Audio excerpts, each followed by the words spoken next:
I read a line somewhere which says, you can silence 50 scholars with one fact, but you cannot silence an idiot with 50 facts. This one line perfectly captures the tragedy of our age. Because when critical thinking dies, collective stupidity naturally rises. In such a world, everyone is convinced they are right and everyone else is wrong. Opinions grow louder than logic, and emotions grow stronger than evidence. But the real question is, why does this happen? Why is critical thinking dying faster in our time than ever before? That is exactly what I will explore in this video. But before we can understand why it is fading away, we need to step back for a moment. We need to ask, when did critical thinking first emerge in human history? What does it actually mean to think critically? After all, you might be thinking a lot, but are you truly thinking critically? So let's get into it. What is critical thinking and its origin? Critical thinking is more than just thinking a lot. It is the disciplined habit of questioning assumptions, seeking evidence, and applying reason before accepting any belief. In simple words, it is the art of not being fooled by others or by your own mind. Its roots stretch back over 2,500 years to ancient Greece. The philosopher Socrates pioneered a method of probing dialogue, now known as the Socratic method. By asking sharp, uncomfortable questions, we live in an age where every answer is just one click away. At first glance, this feels empowering. We have the wisdom of the world in our pockets. But the reality is far darker. We are drowning in information, and the human brain was never built to process this flood. Psychologists call it information overload, when data bombards us faster than we can reflect, forcing us to take mental shortcuts. Think about it. If someone asks you to calculate 56 plus 87, do you pause and work it out, or do you instantly reach for your phone? Most of us choose the shortcut. Every detail of life has become Googleable. And while that makes life easier, it also trains us to offload our thinking onto machines. Over time, we forget how to reason deeply because we've stopped practicing it.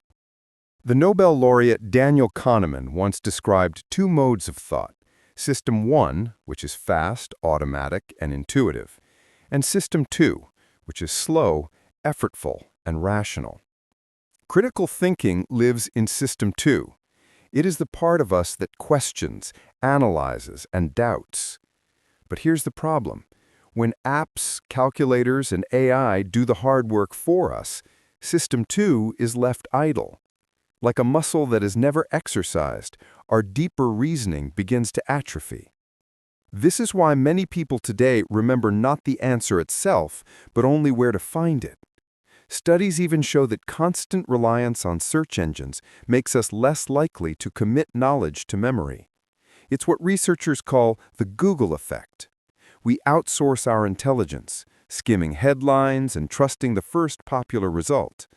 The result? Mental laziness. And in that silence, critical thinking quietly dies.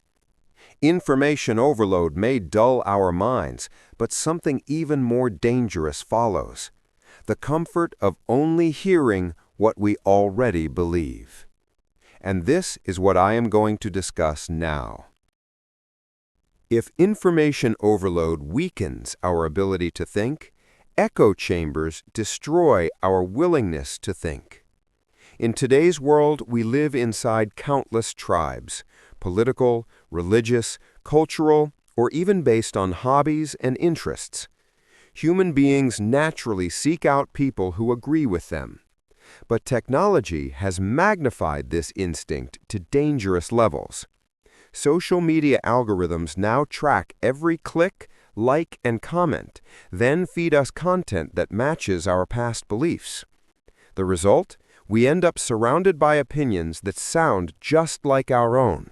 This is the echo chamber, a place where we only hear our own voices echoed back at us.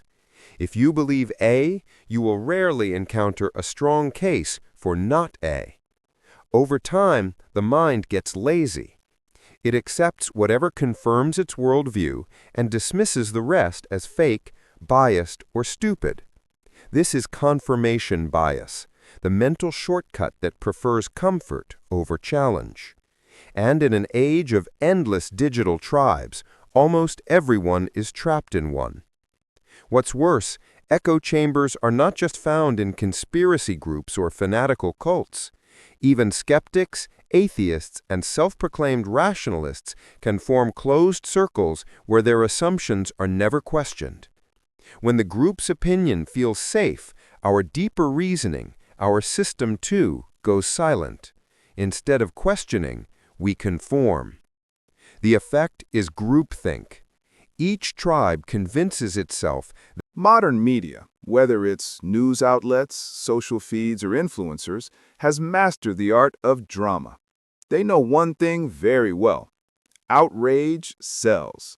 Attention is currency, and nothing grabs attention faster than exaggeration. Headlines are designed not to inform, but to provoke. Stories are often framed in the most shocking way possible. "You won't believe this," or "The world is ending if you don't act now." Even educators and honest creators feel pressure to exaggerate because, without drama, no one clicks. In fact, I admit that I sometimes use extreme titles like "The Only Way to Feel Peace" just to draw people in. It's an irony of our time. You must play the game of exaggeration or your message gets lost. But this is for a good cause, to make you watch videos like this. But in other cases, the problem is this constant hype numbs us. When everything is advertised as a crisis, nothing feels trustworthy anymore. People lose patience for nuance, and their emotions take over where logic should be. Critical thinking struggles in an environment where every headline screams emergency, every post demands instant reaction, and every issue is addressed as a life-or-death battle. This is not new. Journalism has long followed the rule. If it bleeds, it leads. But today's 24/7 news cycle, fueled by algorithms and profit-driven clicks, push sensationalism to an extreme. Breaking news banners, exaggerated statistics, and fear-loaded phrases like record lows or worst ever are used constantly, even when the situation requires calm analysis. The result? A population that is always anxious, always distracted, and rarely thoughtful. We click, we share, we panic, but we don't pause to think. In a world where everything is hyped to the third degree, rational discourse becomes almost impossible. Sensationalism creates a rumor mill of outrage, where slow and careful thought feels out of place. Instead of Socratic questioning, we are left with knee-jerk reactions. And once again, collective stupidity grows stronger. But the real question is, how can we stop this? And this is what I'm going to discuss now.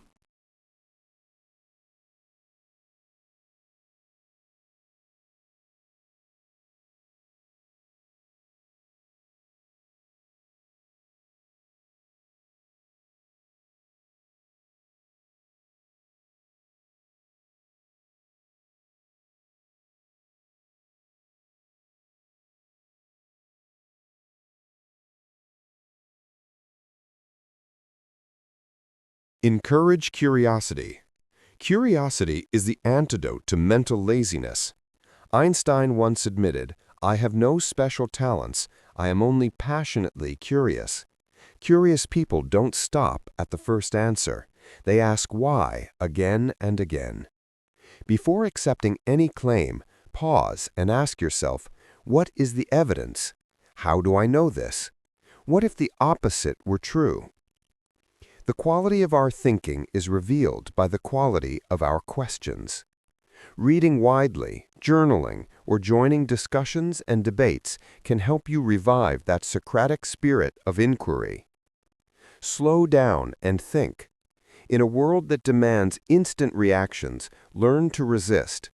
When you see a shocking headline, don't just skim. Read the full article, trace the source, and reflect. Avoid multitasking when dealing with complex ideas. Meditation and mindfulness can also train your focus.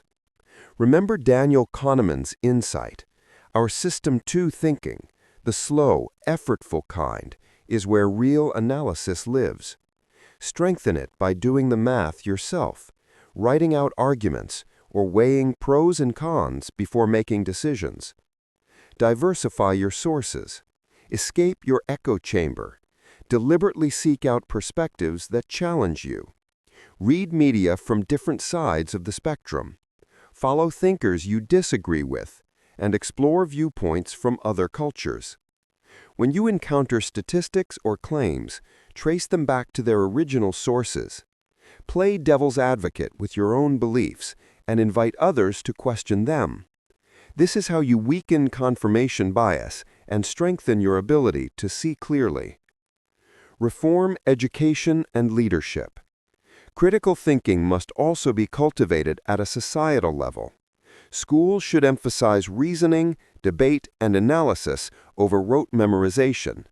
Philosophy, logic, and science projects that demand inquiry help train young minds. We gather here today to mourn a death, not of a person, not of a nation, but of something far more sacred. The death of the human mind. Look around you. Really look. What do you see? You see people moving, breathing, working, scrolling, but not thinking. Not really. We have buried the very thing that made us human, the ability to think independently, to question deeply, to resist the comfortable lie. And the tragedy? Most people don't even know they attended the funeral. You want to believe you're different, that you're awake while everyone else sleeps.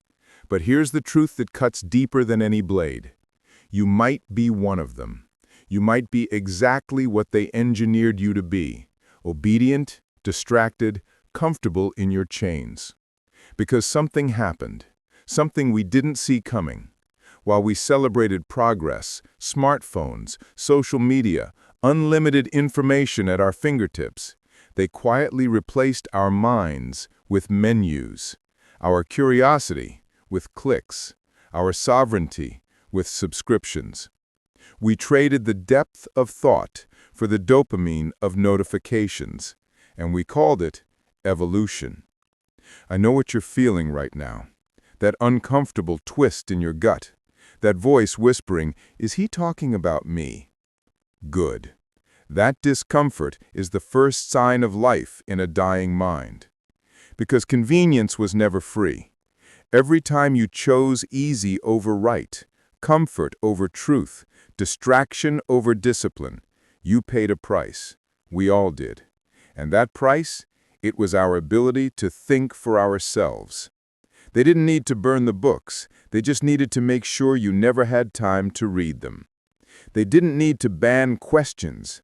They just needed to give you better entertainment. They didn't need to destroy your mind.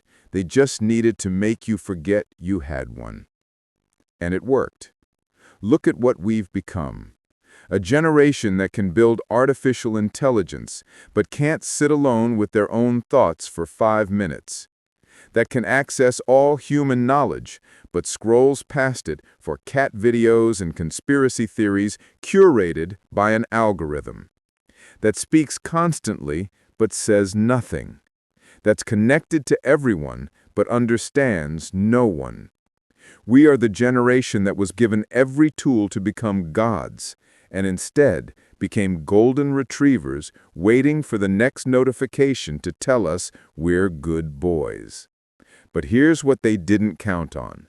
Here's what terrifies every system of control, every algorithm of obedience, every architect of manufactured stupidity.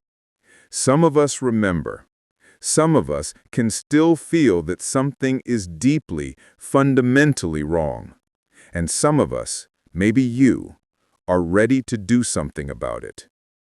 By the end of this video, you will understand exactly how they built this stupidity. Every comfortable lie you've swallowed, every time you chose easy over true. And once you see it, really see it, you can never unsee it.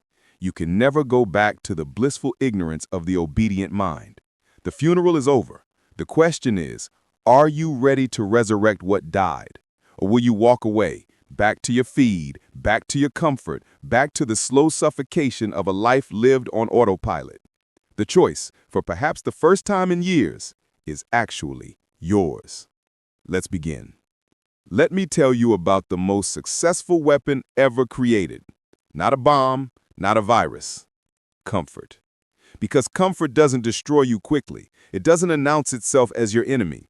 It whispers. It promises. It delivers. And while you're drowning in convenience, your mind slowly stops working. Nietzsche saw this coming over a century ago. He called it the last man. A creature that no longer strives, no longer suffers, no longer grows. A thing that blinks and says, "We have invented happiness." That's you. That's what you've become.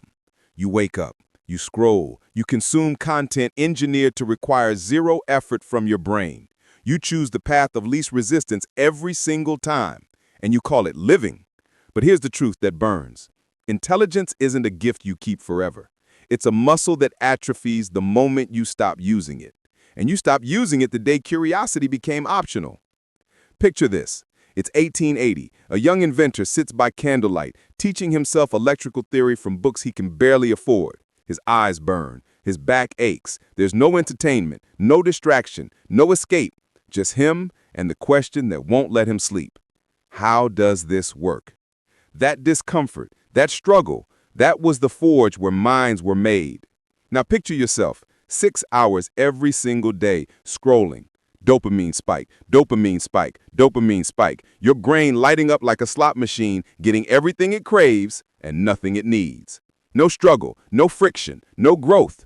Just an endless conveyor belt of content designed by algorithms that know you better than you know yourself. You want to know why you can't focus anymore? Why you can't read a book without checking your phone? Why you start a project with fire and abandon it by Tuesday? Because your brain has been rewired for comfort, for instant gratification, for the path that requires nothing from you. Intelligence decays when curiosity is no longer required to survive. Read that again. When you can get fed, entertained, validated, and distracted without ever asking a hard question, your mind has no reason to stay sharp. The 19th century inventor had to think or starve. You can coast on autopilot until you die. And that's exactly what most people do. So ask yourself right now, when was the last time you were genuinely curious about something difficult? When was the last time you chose discomfort over distraction? When was the last time you used your mind for anything other than escaping your life? I know what you're feeling. That sick recognition. That quiet horror of seeing yourself clearly. You've become the very thing you despised, the NPC, the sheep, the last man, comfortable, safe, stupid. But here's what separates you from the rest. You're still here, still listening, still capable of feeling that disgust. And that means something in you isn't dead yet. The question is, what are you going to do about it? You think you're making choices. You're not. Every video you watch, every post you like, every rabbit hole you fall into, none of it was your idea. It was theirs. The algorithm didn't recommend that content to you. It commanded you to watch it, and you obeyed like a dog returns to its master, like a slave bows to a king he's never seen. Machiavelli understood something that most people still don't. The most effective form of control is the kind that makes you believe you're free. The best chains are the ones you can't see. The perfect prison is the one you never try to escape because you don't even know you're in it. That's what the algorithm is. A digital monarch that rules your mind while letting you believe you're in charge. You call it scrolling? They call it obedience. Jung warned us decades ago about the danger of unconscious collective behavior. When individuals stop thinking and start moving as a herd, when they synchronize without awareness, they become something less than human. They become a mass, programmable, predictable, controlled. The more we scroll, the less we think. Every swipe is a vote against your own sovereignty. Every autoplay video that you don't skip is you surrendering another piece of your autonomy. Look at what TikTok has done. It doesn't give you what you want, it tells you what you want and makes you grateful for it. It reduces your attention span from minutes to seconds, and you call it entertainment. YouTube isn't a platform, it's a training ground for obedience. It learned what keeps you watching, and now it owns the keys to your attention. You don't control where your mind goes anymore, the algorithm does. And here's what makes this so insidious. You defend it, you rationalize it. You say, it's just showing me what I like. No, it's training you to like what keeps you watching. There's a difference. One is preference, the other is programming. Every recommendation is a leash, every notification is a command, and every time you respond, you're teaching the system exactly how to control you better tomorrow. You're not the user, you're the experiment. But something just shifted inside you, didn't it? That rage building in your chest, that refusal starting to form. Good. That anger is your mind waking up. That's the first spark of rebellion against a system that profits from your obedience. Hold on to that feeling, because what comes next will show you exactly how deep this goes. We live in an age where stupidity is rewarded, not quietly, not by accident, openly, deliberately, systematically. The louder you are, the more attention you get. The more emotional, the more engagement. The more ignorant, the more relatable. We have built a civilization that celebrates the shallow and crucifies the deep. Think about it. Who gets the platform? Who gets the followers? Who gets paid? The ones who scream the loudest, the ones who